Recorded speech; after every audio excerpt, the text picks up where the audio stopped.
My daily lesson চ্যানেলের পক্ষ থেকে সকল শিক্ষার্থী, শিক্ষক-শিক্ষিকা ও অভিভাবকগণকে স্বাগতম ও শুভেচ্ছা জানাই। তো সুপ্রিয় শিক্ষার্থী বন্ধুরা, আজকে আমরা ৭ম শ্রেণী ইংরেজি বার্ষিক পরীক্ষা ২০২৪ এর জন্য আমাদের যে এখানে পর্বটা হচ্ছে ৪। আমরা দেখতে পাচ্ছি এখানে যে মেসেজটা হচ্ছে লেকচার গাইড দিয়ে কিভাবে কম সময়ে পরীক্ষা প্রস্তুতি নিব। তো এটা হচ্ছে পর্ব ৪ আমার। তো পৃষ্ঠা হচ্ছে তোমাদের যে লেকচার গাইডটা আছে ইংরেজি বিষয়ে তোমরা যদি ১০৩ পৃষ্ঠা তোমরা যদি খোলো, তাহলে তোমরা এই যে ৬ নম্বরটা যেটা লিখা আছে হচ্ছে read the following passage and fill in gap with the appropriate preposition from the table. তো এই যে ৬ নম্বর কোয়েশনটা তোমরা ১০৩ পৃষ্ঠা এই যে বর্তমানে তোমাদের যে লেকচার গাইডটা সেটা পাবা। আর একটা কথা হচ্ছে এখনো যারা লেকচার গাইডটা ডাউনলোড করতে পারো নাই, এই যে সকল বিষয়ে গাইড 100% ফ্রিতে সরাসরি ডাউনলোড করতে পারবা তোমরা। যে আমার এই ভিডিওর ডেসক্রিপশন যে লিংকে সকল যে বিষয়ে এই যে ডাউনলোডের লিংকটা দেয়া থাকবে, তোমরা এখান থেকে একদম কোনো ঝামেলা ছাড়াই কিন্তু ডাউনলোড করে নিতে পারবে। হ্যাঁ, তো আশা করি তোমরা এই যে এটা হচ্ছে পর্ব ৪, আমার আগের পর্বটা ছিল হচ্ছে পর্ব ৩। যারা এখনো পর্ব ৩, পর্ব ২, ১ যারা দেখো না, এখনই তোমরা দেখে ফেলো। তো আজকে আমরা শুরু করব এই যে পর্ব ৪। তো সুপ্রিয় শিক্ষার্থী বন্ধুরা, তোমরা যারা আমার এই চ্যানেলে আজকে প্রথমবারের মতো এসেছো, তোমরা অবশ্যই সাবস্ক্রাইবটা করে ফেলবে। তো আমরা শুরু করি।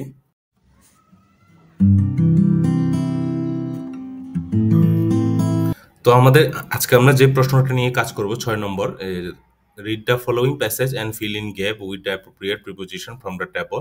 তো আমরা দেখতে পাচ্ছি এখানে 0.5 ইনটু 10 মানে হচ্ছে একটা হচ্ছে 0.5 মানে হাফ নাম্বার করে হচ্ছে মোট হচ্ছে ৫ নাম্বার। তো এখানে প্রিপোজিশনগুলো দেয়া আছে বক্সে যে for, in, on, to, down, from, between, of.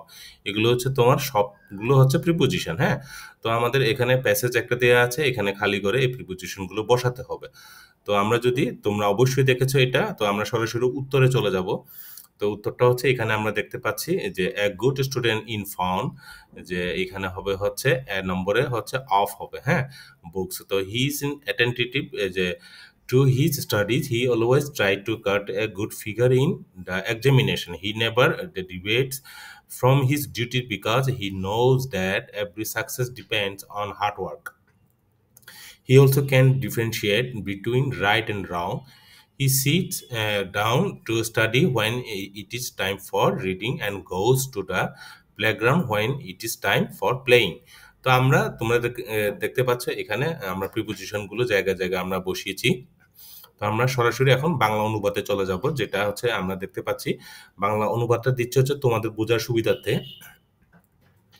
এখানে যেটা দেয়া আছে, একজন ভালো ছাত্র বইয়ের প্রতি অনুরাগী হয়ে থাকে, সে তার পড়াশোনার প্রতি মনোযোগী হয়। তারপর হচ্ছে সে সবসময় পরীক্ষা ভালো ফল করার চেষ্টা করে। সে কখনো তার কর্তব্য থেকে সরে আসে না, কারণ সে জানে যে প্রতিটি সফলতা কঠোর পরিশ্রমের উপর নির্ভর করে। সে সঠিক ও ভুলের মধ্যে পার্থক্য বুঝতে পারে, পড়ার সময় পড়তে বসে এবং খেলার সময় খেলতে মাঠে যায়। তো শিক্ষার্থী বন্ধুরা, এই হচ্ছে আমাদের যে বাংলা অনুবাদটা।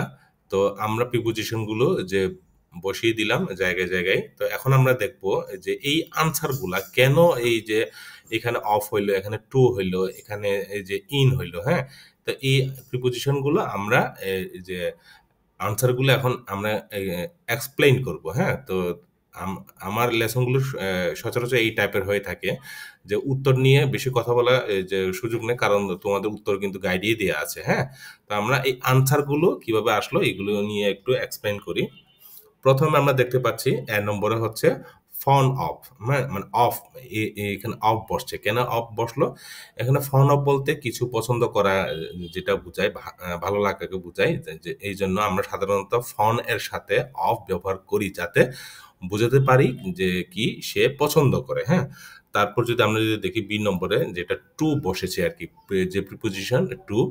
তো এখানে টু কেন হইলো? Attentive two. হ্যাঁ, তো অ্যাটেন্টিভ এর সাথে টু ব্যবহার করা হয় যেন যে বুঝতে পারে যে কেউ যে কোনো নির্দিষ্ট একটা বিষয়ের দিকে মনোযোগী হচ্ছে আর কি, অ্যাটেন্টিভ টু। হ্যাঁ, তো এখানে যেমন বোঝাচ্ছে হচ্ছে পড়াশোনার প্রতি যে মনোযোগী হওয়াটা, তো এই জন্য এখানে টু বসেছে। সি নম্বরে কি লিখেছিলাম আমরা? যে ইন। হ্যাঁ, তো কাট এ এখানে কি বলছে, কাট এ গুড ফিগার ইন। তো কাট এ গুড ফিগার ইন একটি হচ্ছে প্রবাদ বাক্য, এটা বাংলা যেটা বলা হয় প্রবাদ বাক্য, যার অর্থ কোনো নির্দিষ্ট ক্ষেত্রে ভালো ফল করা। যেমন এখানে ইন দ্য এক্সামিনেশন, তো পরীক্ষায় ভালো ফল করা, তো এইটা একটা প্রবাদ বাক্য।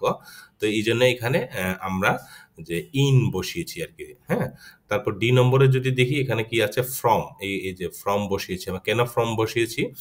তো ডিবেট যে মানে ক্রিয়ার সাথে সাধারণত ফ্রম ব্যবহৃত হয়, যার মানে কিছু থেকে সরে আসা, এখানে যেমন কর্তব্য থেকে। হুম। তো এই জন্য আমরা এখানে ফ্রম বসিয়েছি। তারপর যদি বলা হয় ই নম্বরে আমরা কি বসিয়েছি, অন বসিয়েছি। তো ডিপেন্ডস অন, কারোর প্রতি নির্ভরশীল হওয়া। ডিপেন্ডস অন বলতে নির্ভর করাকে বোঝায়, যেখানে একটা হার্ড ওয়ার্ক অর্থাৎ কঠোর পরিশ্রমের উপর যে নির্ভরশীলতাকে বোঝাচ্ছে, এই জন্য এখানে ডিপেন্ডস এর সাথে পরে আমরা অনটা বসিয়েছি। তারপর যদি বলা হয় এফ নম্বরে আমরা কি বসি, বিটুইন বলা হচ্ছে। তো বিটুইন হচ্ছে ডিফারেন্সিয়েট বিটুইন, এখানে বলতে দুটি জিনিসের মধ্যে যদি থাকে তাহলে অবশ্যই আমরা কিন্তু কি বিটুইন যে বসাবো, এখানে রাইট অ্যান্ড রং, সঠিক এবং ভুল। আর যদি দুইয়ের যদি অধিক হয় তখন আমরা কি বসাবো, অ্যামং বসাবো, M O N G, among বসাবো, হ্যাঁ। তো এইগুলোই হচ্ছে আমাদেরকে মনে রাখতে হবে। তারপর যদি আমরা যদি দেখি জি নম্বরে কি বসেছিলাম, ফর বসিয়েছিলাম। সরি, জি নম্বরে এখানে একটা হাইলাইট করা হয় না, ডাউন বসিয়েছি আমরা, হ্যাঁ। এই যে এখানে জি নম্বরে। তো সিট ডাউন হচ্ছে, সিটের পরে ডাউন কেন বসিয়েছি, একটি সাধারণ একটা বাক্যাংশ, বাক্যের একটা অংশ যার অর্থ হচ্ছে বসা, হ্যাঁ। তো সাধারণত যেমন কোনো কাজ শুরু করার জন্য বসা, এখানে পড়াশোনার জন্য বসা, হ্যাঁ। এই জন্য আমরা সিটের পরে ডাউন বসিয়েছি। তারপর যদি দেখা হয় ফর, এই এইচ নম্বর ফর কেন বসিয়েছি, এখানে টাইম ফর, এখানে এই জন্য বসিয়েছি হচ্ছে একটা নির্দিষ্ট কাজের সঠিক সময় স্পেসিফিক বোঝাতে, এখানে রিডিং সাথে আমরা ফর বসিয়েছি। তারপর যদি বলা হয় আই নম্বরে টু বসিয়েছি। তো এখানে হচ্ছে গোস টু। তো এখানে বলা হচ্ছে থার্ড পার্সন সিঙ্গুলার নাম্বার হইলে এই যে ভার্বের শেষে ইএস যোগ হয়, এস বা ইএস, এখানে গোসের পর টু, গো টু অথবা গোস টু, হ্যাঁ। তা আমরা সাধারণত স্থান বা কাজের উদ্দেশ্যে যদি আমরা এখানে বলা হচ্ছে প্লেগ্রাউন্ডের দিকে যাচ্ছে, তো টু হবে অবশ্যই, এই জন্য গো টু ব্যবহার করি, হ্যাঁ। যেমন এখানে বলা হচ্ছে প্লেগ্রাউন্ড। তারপর যদি যে নম্বরে এখানে একই রকম ওই যে এখানে হচ্ছে তোমার এই যে এইচ এর মতো, হ্যাঁ, এইচ এর মতো হচ্ছে টাইম ফর ব্যবহার করা হয় একটি নির্দিষ্ট কাজের উপযুক্ত সময় বোঝাতে। এখানেও যেমন প্লেইং, হ্যাঁ, প্লেইং ক্ষেত্রে কিন্তু এখানে আমরা কিন্তু ফর বসিয়েছি। তো এখানে হোম প্রিপারেশন শিক্ষার্থী বন্ধুরা, এখন আমরা এটা এই ধরনের প্রশ্নের প্র্যাকটিস করার জন্য আমরা বাসায় একা একা মানে কিভাবে আমরা প্রস্তুতি নিতে পারি, এই বিষয়ে যদি তোমরা এই টিপসগুলো আমরা এখন দেখার চেষ্টা করব। এখানে বলা হচ্ছে understand common preposition and their uses. তো কমন যে প্রিপোজিশনগুলো এগুলো বুঝতে হবে, এগুলো ব্যবহারটা বুঝতে হবে, কোনগুলো প্রিপোজিশন এটা আইডেন্টিফাই করা জানতে হবে। যখন আমরা দেখতে পাচ্ছি in, on, to, for, of, between, from and down, এগুলো হচ্ছে সবগুলো কি প্রিপোজিশন আমাদের। তো এই প্রিপোজিশনগুলো ব্যবহারও কিন্তু আমাদের কিন্তু জানা রাখা উচিত। যেমন এখানে অফ সাধারণত অধিকার বা সম্পর্ক যখন হয় তখন বুঝায়। টু নির্দেশনা, উদ্দেশ্য বা মনোযোগ বুঝাতে পারে, তখন আমরা কিন্তু টোটা ব্যবহার করি। তারপর বিটুইন, একটু আগে যেটা বললাম, দুই ব্যক্তির মধ্যে অথবা দুটি জিনিসের মধ্যে সম্পর্ক যখন বুঝাবে তখন আমরা বিটুইনটা বসাবো। তারপর আরেকটা যে হোম প্রিপারেশন জন্য memorise common phrases and expression, এই জিনিসগুলো কিন্তু আমাদের কিন্তু মুখস্থ রাখতে হবে, মনে রাখতে হবে, হ্যাঁ। এই জন্য বলা হচ্ছে some words are always followed by specific preposition, make a list of this common expression, যেমন হচ্ছে ফন অফ, অ্যাটেন্টিভ টু। তো এই জিনিসগুলো কিন্তু কমন ফ্রেজেসগুলো কিন্তু আমাদের মনে রাখতে হবে। তারপর বলা হচ্ছে আইডেন্টিফাই কিওয়ার্ডস, মানে একটা প্যাসেজে সেন্টেন্সের মধ্যে কিওয়ার্ডটা কিন্তু আমাকে আইডেন্টিফাই করতে হবে। এখানে কি ছিল, শূন্যস্থানে আগে মূল ক্রিয়া বিশেষ্য বা বিশেষণটি দেখুন। কিছু শব্দের পরে সাধারণত নির্দিষ্ট প্রিপোজিশন ব্যবহৃত হয়, যেমন উদাহরণস্বরূপ ফন প্রায় অফের সাথে ব্যবহৃত হয়, তাই উত্তর হবে ফন অফ, হ্যাঁ। তারপর বলা হচ্ছে থিঙ্ক অ্যাবাউট দ্য মিনিং। তো মিনিংটা কিন্তু আমাদের কিন্তু চিন্তা করতে হবে। তো প্রতিটি প্রিপোজিশনে একটি নির্দিষ্ট অর্থ প্রকাশ করে, যেমন টু যখন হয় তখন কোনো দিক বা উদ্দেশ্যকে বোঝায়, বিটুইন হইলে কিন্তু দুটি সম্পর্কের মধ্যে বোঝায়। এই জিনিসগুলো কিন্তু মিনিংটা কিন্তু আমাদের কিন্তু চিন্তা করতে হবে।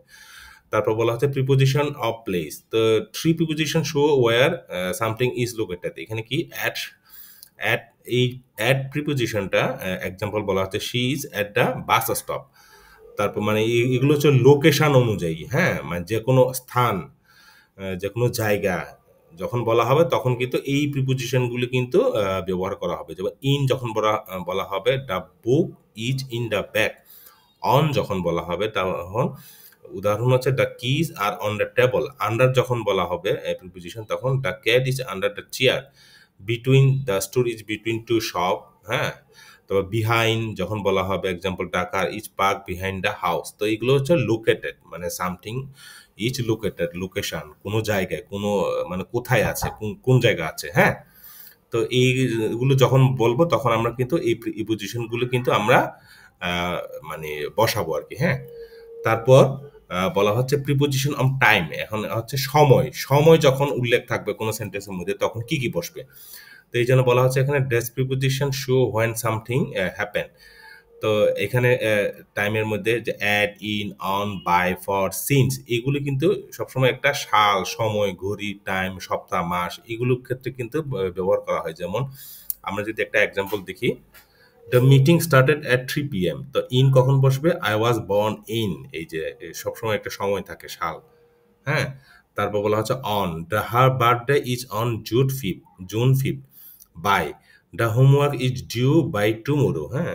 ফর তো হি স্টাডি ফর 3 hours। তো এখানে কিন্তু সবগুলোতে সময়। তারপর since she has lived here since 2015। তো এগুলো হচ্ছে সময়, টাইম রিলেটেডের মধ্যে এই প্রিপোজিশনগুলো বসতে পারে, এইগুলো কিন্তু আমরা মনে রাখতে পারি। তারপর হচ্ছে preposition of direction or movement. Direction এবং মুভমেন্টের ক্ষেত্রে কোন কোন ধরনের প্রিপোজিশন বসতে পারে, যেমন to, into, through, toward, across, along. তো এখানে এই যে এক্সাম্পলগুলো দেওয়া আছে, she walk to the park, the bird flew into the cage, they walk through the forest, he ran toward the finish line, the boat sailed across the river, তারপর তো she strolled along the beach। তারপর বলা হচ্ছে cause of reason. তো এই ধরনের কোনো কারণ, মানে কোনো কজ যদি থাকে সেক্ষেত্রে এই যে যে প্রিপোজিশনগুলো বসবে সেটা হচ্ছে বিকজ অফ, ডিউ টু। এইগুলো কিন্তু কোনো সেন্টেন্সের মধ্যে কারণ যদি থাকে, এই কারণে হয়েছে, তাহলে কিন্তু বিকজ অফ হবে অথবা ডিউ টু হবে। তো এক্সাম্পলটা হচ্ছে he was late because of the traffic. ট্রাফিকের কারণে সে কিন্তু দেরি হয়েছিল। তারপর ডিউ টু দিয়ে কি বলা হচ্ছে এখানে, the match was cancel due to rain. বৃষ্টির কারণে এই যে খেলাটা, ম্যাচটা কিন্তু বাতিল হয়েছিল, হ্যাঁ। তারপর বলা হচ্ছে এখানে যে কমন ফ্রেসেস, মানে এই জিনিসগুলো কিন্তু মুখস্থ রাখতে হবে, যে exception, by chance, in time, on time, at risk, in a hurry, in charge of. এই যে মিনিংগুলো, এই যে এখানে বলা হচ্ছে ইন চার্জ মানে হচ্ছে রেসপন্সিবল বোঝাচ্ছে, ইন এ হারি মানে যে কুইকলি, অ্যাট রিস্ক মানে হচ্ছে ডেঞ্জার আছে, অন টাইম, তারপর হচ্ছে ইন টাইম হচ্ছে not too late, by chance মানে হচ্ছে অ্যাক্সিডেন্টলি। তো এখানে এই যে এক্সাম্পলগুলো আমরা এভাবে দেখে নিতে পারি, হ্যাঁ। তারপর এখানে যেটা আমরা যদি একটু দেখি যে আমি কিভাবে পরীক্ষা হলে নির্দিষ্ট সময়ের মধ্যে এই প্রশ্নটি লিখতে পারি। তো এটা আরেকটা পার্ট, এই শিক্ষার্থী বন্ধুরা এটা কিন্তু তুমি মনোযোগ দিয়ে শুনবে। তো এখন হচ্ছে তোমরা একটু আগে আমরা যেটা নিয়ে কাজ করেছিলাম, তোমার বাড়িতে তুমি কিভাবে পড়াশোনা করবে, কিভাবে প্রিপারেশন নেবে, এটা। এখন আমরা যেটা নিয়ে কথা বলবো, পরীক্ষার হলে একটা নির্দিষ্ট টাইমের মধ্যে তুমি এই প্রশ্নের উত্তরটা কিভাবে দিবে, এটা, হ্যাঁ। তো এই জন্য আমরা বলছি এখানে পরীক্ষা হলে কম সময়ের মধ্যে fill in the blank preposition প্রশ্নগুলো উত্তর দক্ষতার সাথে দিতে কিছু কৌশল মনে রাখা গুরুত্বপূর্ণ। এগুলো কিন্তু আমরা কিন্তু হ্যাঁ, না লিখে কিন্তু আসবো না। কারণ এখানে হচ্ছে ৫ এ ৫ একদম সহজ। এগুলো কিন্তু পাওয়া খুব সম্ভাবনা বেশি। ১ম এ বলা হচ্ছে তুমি যে পরীক্ষা হলে যখন বসে এই ধরনের প্রশ্ন দিবা, আইডেন্টিফাই কমন ফ্রেজেস কুইকলি। একদম কুইকলি তোমাকে আইডেন্টিফাই কমন ফ্রেজেস গুলো কি আছে সেগুলো কিন্তু চিহ্নিত করে ফেলতে হবে। তো বাক্যের সাথে যে যেমন fond of, attentive to, depends on এই ধরনের শব্দ যখন দেখবে সাথে, সাথে কিন্তু আমাদের এই সঠিক প্রিপোজিশন গুলো এইভাবে কিন্তু আইডেন্টিফাই করতে হবে। তারপর হচ্ছে লুক ফর ক্লু, মানে হচ্ছে ক্লুটা, ধাঁধা। তো সেন্টেন্সের ভিতরে সেন্টেন্স স্ট্রাকচারের মধ্যে কিন্তু ক্লু থাকে, হ্যাঁ। কখনো কখনো বাক্যের প্রেক্ষাপট আপনাকে নির্দেশ করতে পারে। যেমন বলা হচ্ছে, যদি বাক্যে দুটি পছন্দ বা ধারণা উল্লেখ থাকে তবে বিটুইন, আর যদি থাকে যে সময় সম্পর্কিত হয়, আমরা একটু আগে জেনেছি যেটা ইন, অন, অ্যাট, এই জিনিসগুলো কিন্তু বসবে। তো এই ক্লুগুলো কিন্তু আমাদের কিন্তু সেন্টেন্স স্ট্রাকচারের ভিতর থেকে কিন্তু খুঁজে বাইর করতে হবে পরীক্ষা হলের মধ্যে, হ্যাঁ? তারপর যেটা বলা হচ্ছে এলিমিনেটেড রং চয়েস। তো এই বিষয়টা কি, প্রিপোজিশনগুলো শব্দ বাক্যাংশের সাথে মানানসই নয় সেগুলোকে কেটে দিন। তো উদাহরণস্বরূপ যদি বাক্যটি কোনো কিছুতে যাওয়ার বিষয় হয় তবে ফ্রম সম্ভবত ভুল হবে। তো এই ধরনের এই যে আন্দাজ করা কুইকলি, হুম? তো এই জিনিসটা কিন্তু তোমাকে খুব তাৎক্ষণিকভাবে ওই সময়ের মধ্যে কিন্তু ডিসিশনটা নিতে হবে। তারপর ৪ নম্বর কি বলা হচ্ছে এখানে? সহজ শূন্যস্থানগুলো প্রথমে পূরণ করুন। তো এটা স্বাভাবিক, শুধু এই ধরনের প্রশ্নের ক্ষেত্রে না, সব প্রশ্নের ক্ষেত্রে এই কথাটা প্রযোজ্য। যেটা হচ্ছে যেসব শূন্যস্থান নিয়ে আপনি চিন্তিত সেগুলো দ্রুত পূরণ করুন। নিশ্চিত সরি যেসব শূন্যস্থান নিয়ে আপনি নিশ্চিত সেগুলো দ্রুত পূরণ করুন। এটি আত্মবিশ্বাস বাড়ায় এবং সময় বাঁচায়। মানে এটা হচ্ছে সাইকোলজিক্যালি ভাবে কাজ করে এই জিনিসটা। তুমি যেটা বেশি কঠিন সেটা হচ্ছে আগে দিয়ে শুরু করো। পরবর্তীতে দেখা যাবে যে যেটা সহজ ছিল ওইটা কিন্তু পরীক্ষার সময় শেষ হওয়ার কারণে, নার্ভাস থাকার কারণে তুমি এটা করতে পারছো না। এজন্য তোমাকে যেটা সহজ জিনিস সেটা কিন্তু ১ম এই কিন্তু শুরু করতে হবে। তো এইজন্য এই যে এখানে বলা হচ্ছে যেসব শূন্যস্থান নিয়ে সন্দেহ আছে সেগুলো এড়িয়ে যান। বাকিগুলো উত্তর দেওয়ার পর ফিরে আসুন। তো সময় থাকলে আমরা যেগুলোতে সন্দেহ ছিল, যেগুলোতে একটু কনফিউজ, এগুলোতে পরে আমরা কাজ করব এটা নিয়ে। সময় থাকলে উত্তরগুলো যাচাই করুন। এখানে অবশ্যই যাচাই করতে হবে সময় থাকুক না থাকুক এই বিষয়টাকে মাথায় রেখে। কারণ মানে তুমি কি লিখেছো এটা যদি একবার মিনিমাম একটা বার যদি পরীক্ষার সময়টা শেষ হওয়ার আগে যদি রিভাইজ দিতে না পারো তাহলে কিন্তু সেটা ইফেক্টিভ হবে না। এজন্য বলা হচ্ছে অবশ্যই এই যে উত্তরগুলো কি লিখেছো শেষ হওয়ার পরে কিন্তু একবার যাচাই করতে হবে। তো সবার জন্য গুড লাক। আশা করি তোমাদের বার্ষিক পরীক্ষা অবশ্যই ভালো হবে। আমি ছোট করে এই ধরনের লেসন তৈরি করছি কারণ অনেক শিক্ষার্থী অনেক লম্বা সময় ধরে কিন্তু মানে দেখা শোনার এই ধরনের ধৈর্য নাই। এজন্য খুব অল্প একেকটা প্রশ্ন, একেকটা লেসন আমি এভাবে সাজিয়েছি। তো আমি তোমাদের কাছ থেকে বেশ সাড়াও পাচ্ছি এটা। তো এইজন্য সবাইকে ধন্যবাদ। তো আগামী পর্বটা হবে হচ্ছে ৫তম পর্ব, যে ৭ নম্বর প্রশ্ন নিয়ে কাজ করব আমরা। তো সবাই অবশ্য ভালো থাকবে। অসংখ্য ধন্যবাদ।